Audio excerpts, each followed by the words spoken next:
The Vanishing of Sarah Whitmore. In 2015, a quiet town in Maine was shaken by a chilling disappearance. Sarah Whitmore, a 27-year-old schoolteacher, vanished without a trace after leaving work one evening. What followed was a web of secrets, deception, and a decade-long mystery that would finally be unraveled in the most unexpected way. On October 12th, Sarah finished her shift at Maplewood Elementary around 5:30 p.m.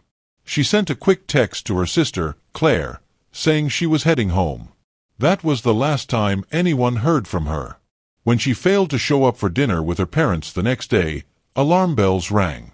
A search party was organized, and within 48 hours, Sarah's car was found abandoned on a desolate backroad near Blackwood Forest, about 15 miles from her home. The keys were still in the ignition, her purse in the passenger seat, but there was no sign of struggle nor of Sarah. Authorities combed the forest but found no trace of Sarah. As detectives dug into her life, they found nothing alarming: no enemies, no troubled past. Yet, one clue stood out. Her phone records showed that her last call was to an unknown number at 6:12 p.m., just 40 minutes after leaving school. They traced the number to Mark Reynolds, a 34-year-old handyman with a history of minor offenses.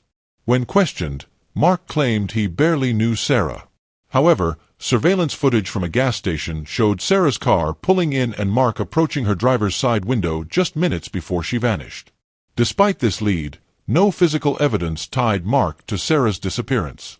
The case went cold, and for 5 years, her family lived in anguish, unsure of her fate.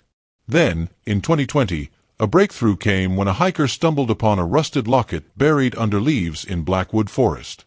Inside was a photo of Sarah and her sister, a locket she had worn every day. DNA testing revealed traces of blood inside the locket. It was Sarah's. Detectives re-examined the case, this time focusing on Mark Reynolds.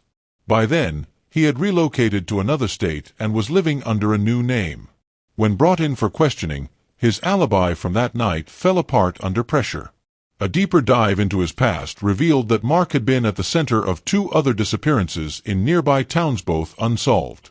With a warrant in hand, authorities searched Mark's old residence, now abandoned.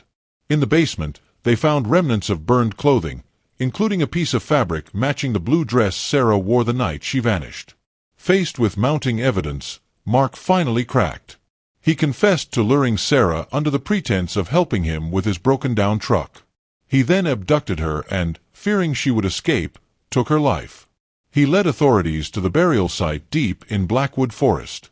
Sarah's remains were recovered, and after nearly a decade, her family finally got the closure they had been desperately seeking. Mark Reynolds was sentenced to life in prison without parole. Sarah's case became a landmark in cold case investigations, highlighting the importance of never giving up on unsolved mysteries. The town of Maplewood erected a small memorial in Sarah's honor, ensuring that her story and the lessons learned from her case would never be forgotten.